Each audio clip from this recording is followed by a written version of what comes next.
Hello मेरे प्यारे बच्चों, आप लोग कैसे हैं। हम आशा करते हैं कि आप लोग अच्छे होंगे, स्वस्थ होंगे और मस्त होंगे। आज मैं आप लोगों के लिए टॉपिक लेकर आया हूँ, बेहद इंपॉर्टेंट मैथ का क्वेश्चन है जो आप लोगों को 27 फरवरी को क्लास 10th का एग्जाम है, उसके लिए रामबाण साबित होगा। तो ऐसे सब क्वेश्चन देखने के लिए आप लोग हमारे चैनल को सब्सक्राइब करिए और बेल नोटिफिकेशन ऑन कीजिए ताकि हमारी प्रत्येक वीडियो आपके पास आसानी से पहुंच सके। चलते हम क्वेश्चन पर। ये क्वेश्चन आपका बेहद इंपॉर्टेंट है। ये जो मैं क्वेश्चन आप लोगों को बताने जा रहा हूं, इस टाइप के क्वेश्चन एग्जाम में फिक्स है कि आता है। ठीक है, आइए हम क्वेश्चन को देखते हैं। क्वेश्चन आपका है कि y का वह मान ज्ञात कीजिए जिसके लिए बिंदु, देखिए P दिया है वो जैसे माना था, ठीक है, 2, -3 और ये 10, y के बीच की दूरी 10 मात्रक है। यानी कहने का मतलब ये है कि आपका दो बिंदु दिया है 2 और -3, एक है 10, y और बीच की दूरी आपका कितना दिया है 10 दिया है। तो हमें क्या निकालना है, y की वैल्यू निकालना है। तो आप पढ़े होंगे कि दो बिंदुओं के बीच की दूरी का सूत्र क्या होता है निकालने के लिए। तो आपको याद रखिएगा d बराबर होता है बाबू x2 - x1 का होल वर्ग प्लस y2 - y1 का होल वर्ग। बच्चों ध्यान दीजिएगा, यहाँ पर d बराबर x2 - x1 का होल वर्ग प्लस y2 - y1 का होल वर्ग। कहीं कहीं एग्जाम में भी चाहे और भी आप देखे होंगे कि x1 - x2 का होल वर्ग प्लस y1 - y2 का होल वर्ग, ये भी आपका सही है। ठीक है, x2 - x1 का होल वर्ग प्लस y2 - y1 का होल वर्ग, या आप x1 - x2 के होल वर्ग कर सकते हैं प्लस y1 - y2 का होल वर्ग भी कर सकते हैं। तो यहाँ पर बच्चों ध्यान दीजिए, दो बिंदुओं के बीच की दूरी का ये सूत्र है। क्लियर। अब बिंदु को हम डिनोटेट कर देते हैं। देखिए बिंदु आपका दिया है, एक ये दिया है और आपका एक ये दिया है। तो आप यहां से देखिए, हम यहाँ पर मार्किंग कर देते हैं। x1 की वैल्यू आपका कितना है बाबू 2 और y1 की वैल्यू आपका कितना है -3। क्लियर। यहां से आप आएंगे तो x2 की वैल्यू कितना है 10 और y2 की वैल्यू कितना है आपका y। समझ लीजिए, एक ये आपका जो बिंदु P वाला दिया है x1 y1 और एक Q वाला दिया है y1 y2। तो x1 की वैल्यू 2 और y1 की वैल्यू -3, x2 की वैल्यू 10, y2 की वैल्यू y। और जो बीच की दूरी है यानी इसको वो d बराबर क्या होता है 10 दिया है। अब इसको पुटअप करिए तो यहां से d बराबर क्या लिखेंगे 10। क्लियर। x2 - x1, x2 की वैल्यू कितना है 10 माइनस x1 की वैल्यू कितना दिया है 2 का होल वर्ग प्लस y2 की वैल्यू कितना है y और y1 की वैल्यू कितना है वो -3 है। क्या है आपका -3। ये सूत्र में आपका पहले से माइनस ही है, तो ये माइनस वही है आपका क्या कर देगा यहाँ पर प्लस का, ये क्या बनेगा आपका होल स्क्वायर। ध्यान दीजिएगा इस बात को, y2 का वैल्यू कितना है आपका y और y1 का वैल्यू -3 है। ये पहले से सूत्र में माइनस है, इसलिए आपका क्या होगा ये प्लस होगा। यहाँ तक फंडामेंटल क्लियर। अब आइए हम इसको सॉल्व करते हैं। तो बाबू ये क्या होगा 10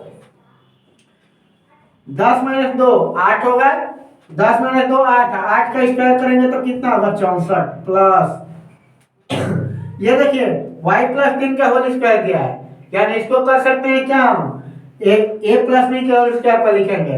तो सूत्र आपका क्या होता है कि a² + b² + 2ab। तो a² करेंगे तो y का स्क्वायर यानी y² हो जाएगा, b² करेंगे तो क्या होगा 3 का वर्ग 9 और 2ab करेंगे तो आपका बनेगा 3 दूनी 6y। क्लियर। यहां तक आपका हो गया। अब देखिए हमें क्या निकालना है, y की वैल्यू निकालना है। ये आपका रूट में दिया है, तो आप क्या करेंगे दोनों पक्षों का हम वर्ग कर देंगे, स्क्वायरिंग बोथ साइड। ठीक है, दोनों पक्षों का वर्ग कर दीजिए। यहाँ पर लिख दीजिए आप दोनों पक्षों का वर्ग करने पर। बाबू जब वर्ग करेंगे तो 10 का वर्ग करेंगे तो कितना होगा आपका 100, और जब रूट का वर्ग करेंगे तो रूट आपका खत्म हो जाएगा। ध्यान दीजिएगा, दोनों पक्षों का वर्ग करने पर 10 का वर्ग करेंगे 100, ये रूट में दिया है तो इसका वर्ग करेंगे तो रूट खत्म हो जाएगा, यानी ये आपका बचेगा 64 प्लस वाई स्क्वायर, ठीक है, प्लस 9 आप प्लस क्या होगा 6y। क्लियर। अब देखिए करते क्या हम, जोड़ लीजिए, ये 100 इक्वल 64 है 9 कितना होगा 73 plus Y square plus 6y। इसको आप इधर ला दीजिए, क्या करेंगे 100 को इधर ला दीजिए, तो ये आपका बनेगा वाई स्क्वायर प्लस 6y आप प्लस आपका 73 है और ये इधर आएगा -100 बराबर क्या बनेगा बाबू 0।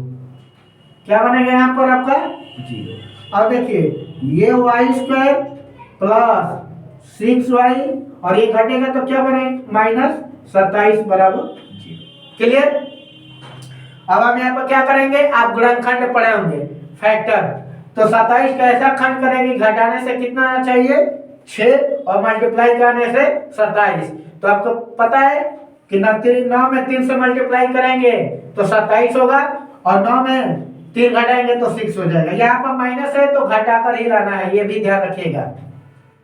गुणनखंड करने का सबसे अच्छा तरीका है, अगर माइनस है तो यहाँ पे ऐसा फैक्टर करिए कि क्या मल्टीप्लाई करने से 27 आना चाहिए और घटाने से 6 आना चाहिए। अब क्या करेंगे तो ये होगा वाई स्क्वायर प्लस ये आपका क्या 9 और -3, ये हो जाएगा आपका 27 बराबर 0।